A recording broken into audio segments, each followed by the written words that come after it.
Keep on grinding, turn nothing to something. Get that money, turn nothing to something. Keep on hustling, forever road running. Where do you see yourself in 5 years? I see myself happy, wealthy, consistent, and stable. Giving my daughter the best life that she could ever live. Us traveling, having a family. I want a big family, as most of my followers know. I just want a big family. I love kids. I'm big on family. So traveling, health, wealth, and family. How do you know when you've completely forgiven someone? You just know, because you don't worry about what they're doing. You don't worry about what they post. You don't worry about how they're moving, because it doesn't affect you anymore. When you still care, it still affects you. Everybody be saying, I'm real heavy on the I don't give a fuck. But y'all really give a fuck because y'all still addressing it. When you don't care, you don't address it. Anything going on in this person's life or this situation that you was in, it just does not matter anymore. What is holding you back from being the person you want to be? Most people are held back because of stereotypes, the way people look at them, or they just plain not scared. Because that's what I did. I was scared to let go of my past. I was scared to leave my family. I was just nervous, not scared, more to say, just nervous. Nervous to branch out, nervous to step out on faith, because I was scared to fail. Our ultimate fear is failure. But you don't fail until you quit.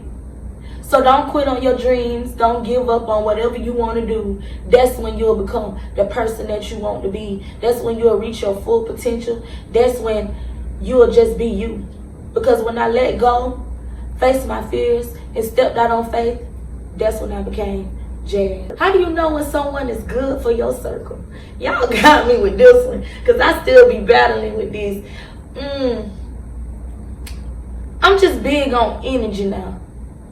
You know when their energy is off. You just know.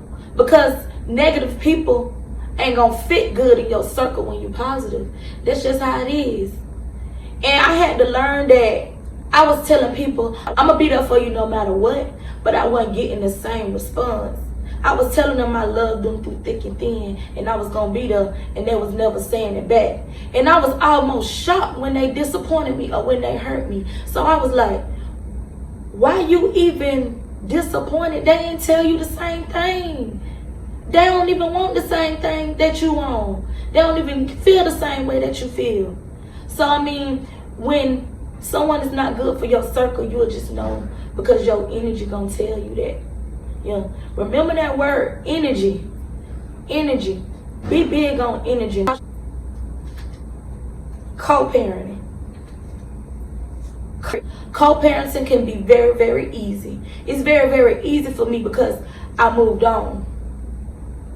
So once you move on, stop being bitter, stop being spiteful. Then you can co-parent. That's all it is. And some people just don't grow up as fast as you do.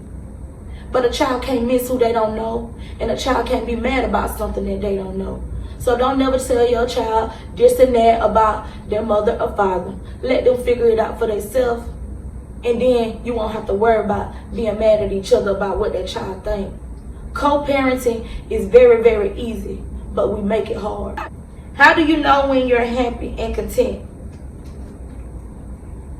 You got to figure out when you're content and stay there. Stay consistent. Stay stable.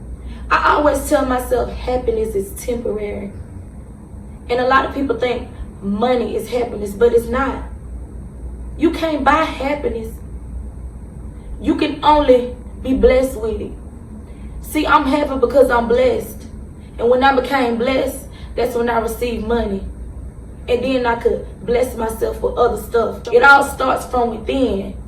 When you happy from within, then it begins to show on the outside. You begin to carry yourself different. You begin to receive different blessings because you're happy now.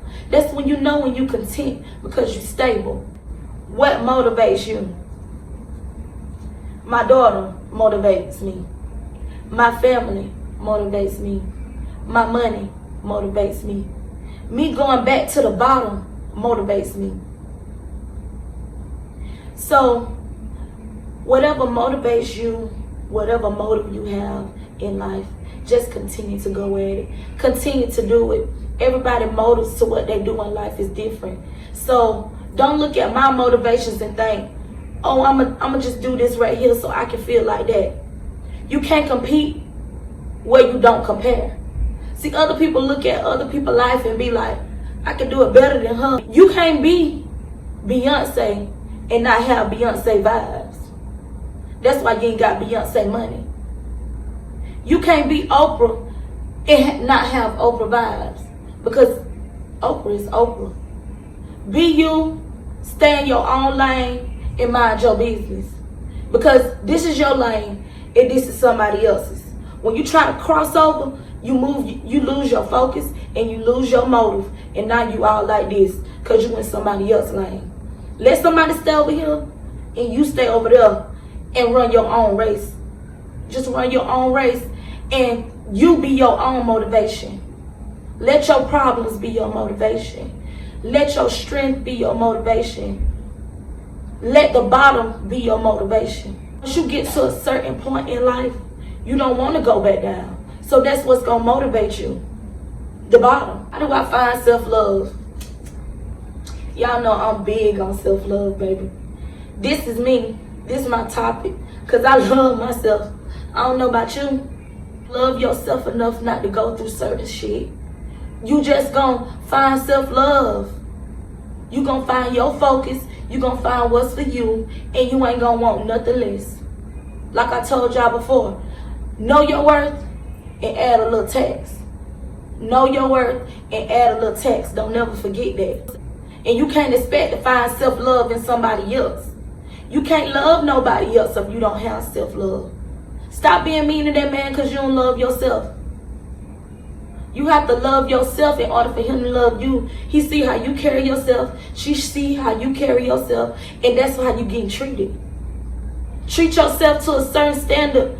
Then you'll find self-love. And then you'll find real love. That's just how it goes. It's generational curses.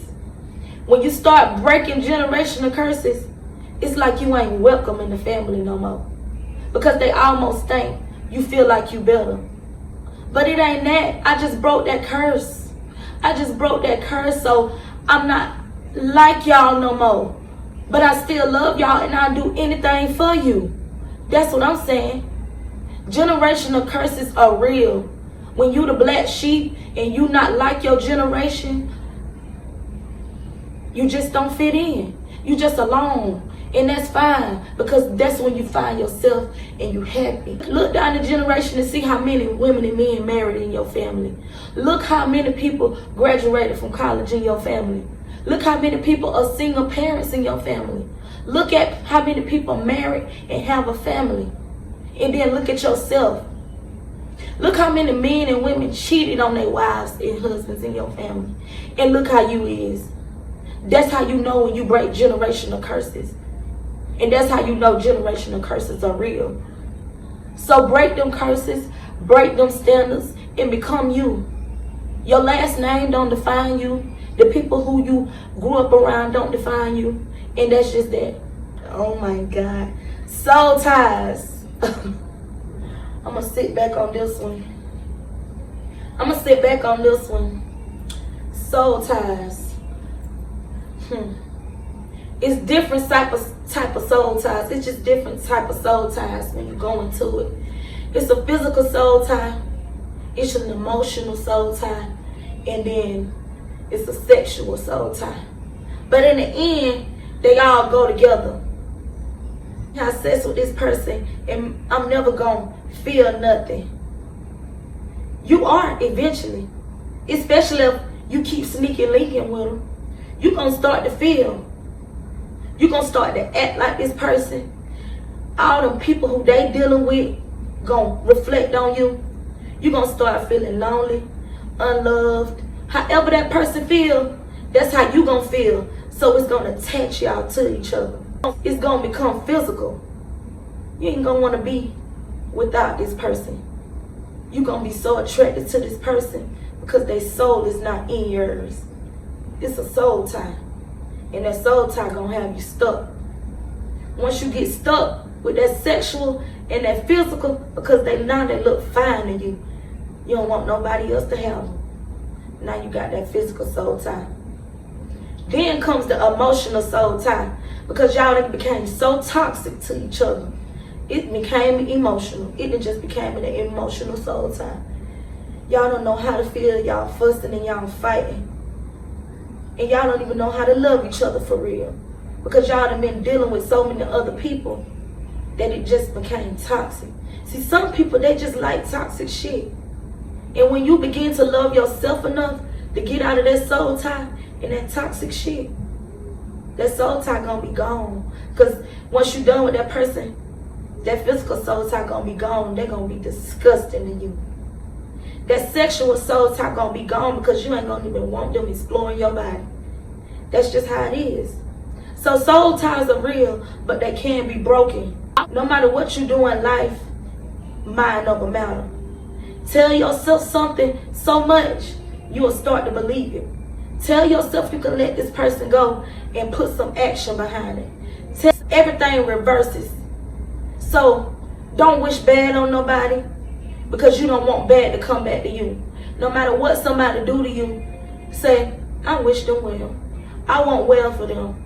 And believe that in your heart and let it be genuine. Then you're going to be fine. I hope y'all gained a lot of knowledge from my 10 questions. I really do. Love y'all. Something, get that money, turn nothing to something. Keep on hustling, forever roll running.